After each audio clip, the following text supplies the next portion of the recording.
உங்கள் favourite TV ஷோக்களை இனி miss பண்ண தேவையில்லை. ZEE5 இல் முற்றிலும் இலவசமாக காணுங்கள். இங்கேயும் எப்பொழுதும். என்னாச்சு சூர்யா மாமா? நீங்க இவ்ளோ டென்ஷன் ஆகி நான் பார்த்ததே இல்ல. என்னதான் ஆச்சு? என்ன மாமா நடந்தது? ஏய் அரவிந்த், வாடா வெளிய.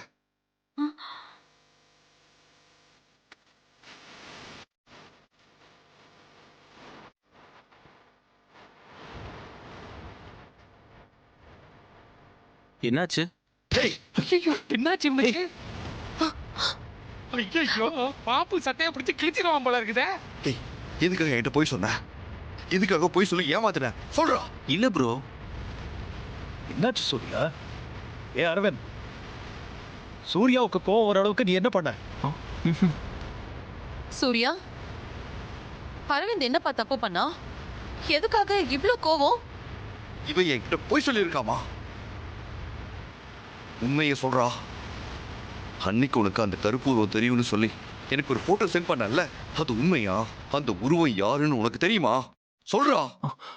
அது மகனே, சின்ன மாப்பிள்ள மாட்டிக்கிட்டான் போல இருக்குது. மாட்டான், எப்படி சமாளிக்க போறான்னு தெரியலையே. உங்ககிட்ட அமைதியா இருந்துச்சு. சரி, டேய், பதில் சொல்றா. நீ கொடுத்த போட்டோ உண்மையா? ஆமா ப்ரோ, உண்மைதான். பொய் சொல்லாத. மாட்டிக்கிட்டான். முருகன்,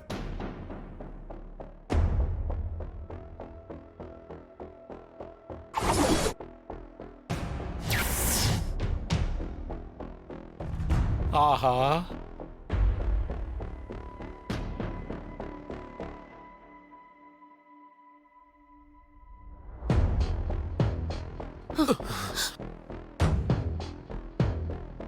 நீ கொடுத்த போட்டோல இருக்கிற ஆளு இவருதான். ஆனா இவருக்கும் அந்த கருப்பு உருவத்துக்கும் எந்த சம்மந்தமும் கிடையாது.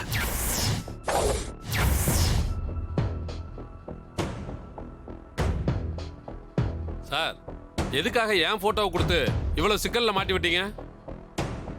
நல்ல வேலை, காலையில இவங்க என்கிட்ட பிரச்சனை பண்ணிட்டு இருக்கும்போதே அந்த கருப்புருவம் வந்ததுனால நான் தப்பிச்சேன்.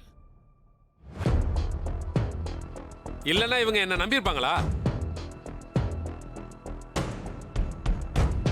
கருப்பு உருவம் உனக்கு தெரியும்னு தப்பான போட்டோவை கொடுத்து என்னை ஏமாத்திருக்கல்ல? எதுக்காக என்னை ஏமாத்தின? ஏன் இப்படி பண்ண? நான் என் சொத்தை எல்லாம் உன் பேருக்கு எதுக்கு எழுதி கொடுத்தேன்னு தெரியுமா? எனக்கும் மாறிக்கும் உன்னால எந்த தொந்தரவும் வரக்கூடாத, நாங்க நிம்மதியா வாழணுங்கிறதுக்காக தான். ஆனா நீ உண்மையை மறைச்சு என்னை ஏமாத்திருக்க. ஏன் இப்படி பண்ண? வேண்டாம் மாப்பிள்ள. நல்லா அடிங்க. கருப்பு உருவத்தால மாறிக்கு ஏதாவது ஆபத்து ஏற்பட்டுச்சு, அப்புறம் நான் தம்பின்னு பார்க்க மாட்டேன், போலீஸ்லயும் ஒப்படைக்க மாட்டேன். சூர்யா, மா, என்ன மன்னிச்சிருங்கம்மா. அரவிந்த் மேல நான் பயங்கர கோவத்துல இருக்கேன். நீங்க போங்க. டேய் அரவிந்த், ஏன்டா இப்படி பண்ற? எவ்வளவு சொன்னாலும் திருந்த மாட்டியா? போட அப்படி. சாரிமா. உனக்கு எத்தனை தடவை நான் புத்திமதி சொல்றது? எப்ப பார்த்தாலும் தப்பு பண்ணிக்கிட்டே இருக்க நீ. சாரிமா. அன்னைக்கு ப்ரோ கேட்கும்போது ஏதோ பதட்டத்துல இருந்தேன், அதனால தான் ஏதோ ஒரு போட்டோவை அனுப்பி விட்டேன். ZEE5 ஆப்பை டவுன்லோட் செய்து அனைத்து எபிசோடுகளையும் இலவசமாக பாருங்க.